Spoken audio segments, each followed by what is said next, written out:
home. It's just normal. Of course, later he thinks better of that and what he, told him in the lesson.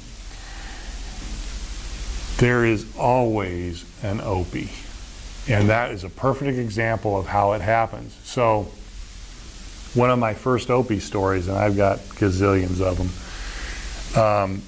I am selling a home to high school classmates who have been in Denver for 5 or 6 years and have moved back. I'm my first year in the real estate business. They call me, we find a home that's been on the market for about 3 years. Nice home, and it has a huge bonus to the selling agent. We used to do that a lot back in those days. And it's like, why? And so we asked a lot of questions, and all we were ever told was that it was a separation. Okay. They loved the house, and it was a great deal. I mean, it's in Windsor Heights, and it's got this garage, and so we write the offer, and it's accepted. About 10 days into this deal, everybody's happy, and the skies are sunshiny and rainbow, and I made another deal, and they're so happy. I go out onto my front porch, and the Press Citizen was a free paper for those that remember those days. And they had a feature that week on families that had been traumatized through violence. Guess whose house is pictured on the front page? Oh my, it felt like I'd been shot. It really, honestly, I saw that picture and I read the lead story. Yeah, it was a separation. He separated her head and her torso about 15 times from the rest of her body in that house. Yeah, bummer. So I'm like, oh my God, what did we do? And I agonized over it for a few minutes. And then obviously I had to call him. And he is so laid back and cheap that after he kind of got over the initial knee-jerk reaction, he's going, well, you know what, we got a pretty good deal, and I'm okay with it. She was a nurse, so the blood and gore didn't bother her in the least. She was down with the school and the location. It's like, it's kind of a bummer, but I think I was splitting the bonus with them. I mean, it was a sweet deal, and they didn't care. So I'm just kind of horrified that they're not horrified, but I'm a little relieved. And of course now they know it, so they know what I do. But here's the point of the whole story, and this is what still amazes me, but it doesn't, because I see it happening all the time. And the neighbor just did it in Ankeny. The day they moved in, I mean, within minutes, they had a line of people who, some of them, were at least kind enough to bring bread or pie or flour or something, so they kind of were a little bit hiding their intent. But it's like, can we see the bedroom? And the first one knocked on the door, and they said, I can't believe that you're living in this house with all that blood. That was the first thing out of their mouth. And then one of them wanted to see the bedroom, and just this procession. And he's calling me kind of laughing about it, and I'm just mortified that it's become this big spectacle, and people were that brazen about it. So, there is always an Opie, and they will tell. And so this is where, and if you ever have to tell that story to a seller, just remind them. Now, can you imagine the lawsuit if I didn't discover it and they had never been told? Can you imagine the psychological damage, the nightmares, the haunting, all the things that they could have claimed, and rightfully so, maybe? All right, so I'll finish. Let's finish this real quick, and then one last story, and we're out of here. Environmental concerns. Are you related to the listing agent? So Adam, what are you going to say? The listing agent's the owner. Okay? If you're related to somebody, you've got to say it and just tell them what it is. Frankly, if I have an ex, or if it's a fiance, or if it's something that, you know, somebody would find that out and they'd go, oh, now I get it, you know, I'm just going to say the seller is engaged to my brother. I don't have to, but I'm just going to be clear, okay? Doesn't do. That I slept with the seller. Yeah.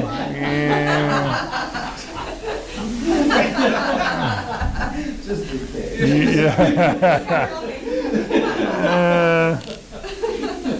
No, I haven't. I didn't.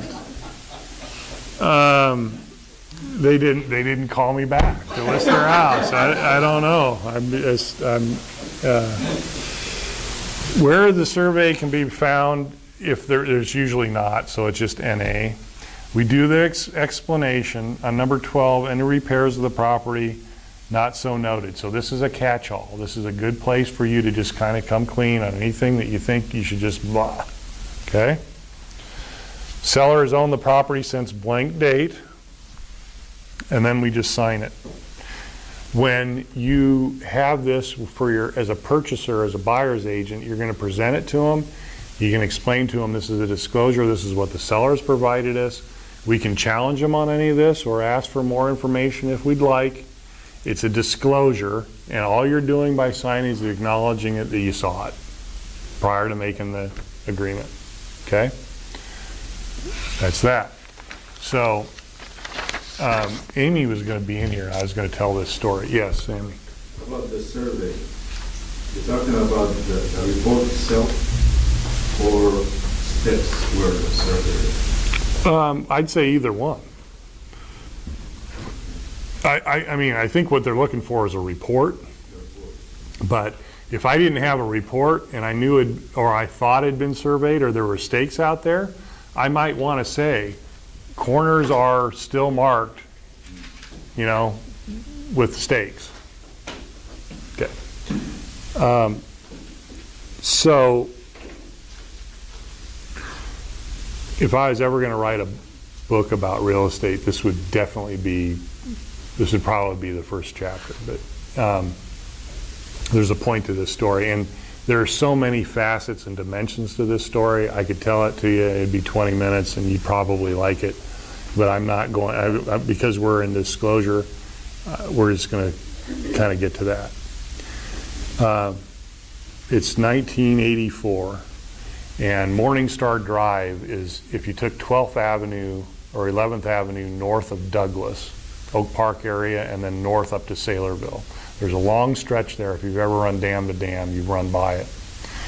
There's a lot of DNR ground over there, river bottom stuff. And I listed a home, and it's a great story I'm not going to tell you, but how I got the lead and who was there and the property itself was just unbelievable.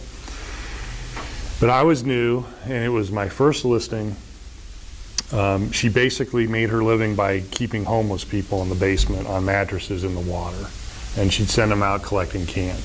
So you're getting kind of an idea of the property. Somebody had sold her from Pacesetter $38,000 of windows on a property that was kind of falling in on itself. And there was another company that had a big lien on it for roofing, which is kind of a side, but I spent, I think I remember 800 miles driving, 6 months. President of United Federal Bank, Fred Locke, umpteen appraisers, driving to Omaha and to Illinois to negotiate lien payoffs, yada, yada, yada, yada, yada. I listed this property eventually and got a call from this young couple. They were so excited, just getting out of the military. Mom and dad lived down the road, and this is where they were born. And even though this house is an absolute disaster, this was their version of heaven. Okay? And so, we saw the property and we put a deal together, and then, all the negotiations and all the problems with title and everything else. I'm working through an executor because Mary Hopp, the owner, is absolutely bat crazy and has then since been moved off to a home. And so I'm going to leap forward to November. And it's cold out. It's near Thanksgiving. She's pregnant. And they're living on their parents' property in a semi-trailer, semi-trailer. It had a little kind of makeshift stove in it, wood-burning stove, but no electricity, no bathroom. And after all of this effort and time, we're ready to close. It was a contract sale. So I had all the paperwork that they needed to sign. I was going to deliver the next day to the bank with their check, and it was going to close. So it's November, it's in the evening because they both worked, so it's dark, it's cold. We're sitting in this crappy, can you imagine? They're living in a trailer. You get what I'm saying, just a box. It's not a RV, or it's just a box with, so, anyway, on one hand, I kind of admired their pioneering spirit and the fact that they're buying this place. And I knew that they would do great things to this place. They just had the spirit and the skills to do it. So we're over there. And, I'm nervous because I got to go through all these documents. I got to get it right, and it's going to close finally and all this stuff. And so we're going through document after document. They had a lot of questions, and I tried to answer them all, and, we're signing stuff. And there was one paper, I think it was, there was one document left. I think it was the contract. And he had signed it, but she kept, every time, I'd kind of push it over there or, give her the pen or whatever, she just would avoid it. And, she'd want to talk about what they were going to do to the house or this or that or whatever. And time went on. And I'm too new and I don't know enough to really just say, listen, it's getting late, sign this thing and let's get done. So I play the game. And finally, she says, Doug, I've got to ask you a question.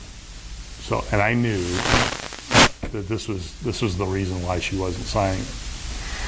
And she pushes everything away from her and she looks at me. She goes, will you promise not to laugh? And I said, sure. What's on your mind?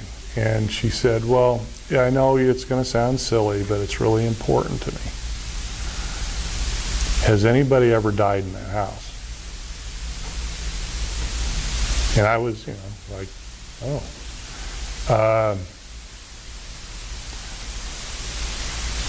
Not that I know of. Nobody's ever told me that anybody died in that house, and didn't see any bodies anytime I was over there. And she said, okay. Took the paperwork and she signed it. And we went and closed it. About 3 weeks later, I got a call from somebody at the examining attorney's office that said, we've got to get the daughter, I can't remember her name anymore, who was the executor's signature on the escrow deed or something. She did it wrong. She signed it wrong. So I call her and we agree, she's living in Iowa City, to meet in Brooklyn, Iowa, halfway between, it's December. I'm driving a 73 Firebird, rear-wheel drive. It's a snowstorm out. It's like, oh my God, what am I? But it's what I do. I'm a realtor. So off I go to meet at some crappy truck stop in Brooklyn, Iowa, and this lady kind of drove me crazy anyway. So, we sat down, and she'd had coffee, so I had hot chocolate or whatever, and we're chit-chatting. All I want to do really is just, would you sign it and let me go home? And we get to that part, and she's kind of in the act of, I'll never forget this. And she's telling me this story about a party or a holiday or something, and she said, Uncle Charlie, if he hadn't died in the basement, would have really been happy to have been at that party, or and it's like, this was way before my murder story ever happened. It was my first, oh my God, what did I just hear? And you can't unhear it. It's like, I felt like I'd just been shot. So I said, what? Well, yeah, so the point is she tells me Uncle Charlie died in the basement. And you know what she'd asked me and how important that was. And so it's like, oh my God. So for the next 2 days, it was just total agony. So what do you think happened?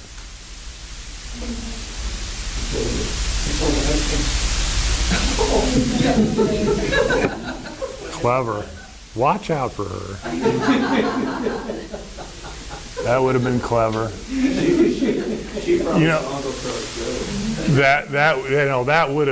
That would have been just taking it off of me and putting it on him. Way to go. Yeah, that's nice. Real nice. Well, I've never had a class who said anything other than you told her. And I understand why, based on what we've talked about. So, and I will tell you, I really agonized for a couple days. I decided not to. And the reason that I decided, I was never really ever that's not true. I did become very much at peace with it eventually. But it was a long time because I was always worried, that she was going to see a ghost, or they were going to move, or they were going to call me and go, you lied, or whatever. I was honest, I was transparent, I told them what I knew, and then I found out some other facts. And I know that if I would have called her and told her that, it would have absolutely ruined their lives as they knew it at that time. And they were so in love. Let me tell you the rest of the story. 8 years, and it didn't take that long, but within a couple years, they transformed that place into a show place. They had an acre of ground, they had outbuildings, they had chicken. They were so happy there. And they made that place sweet.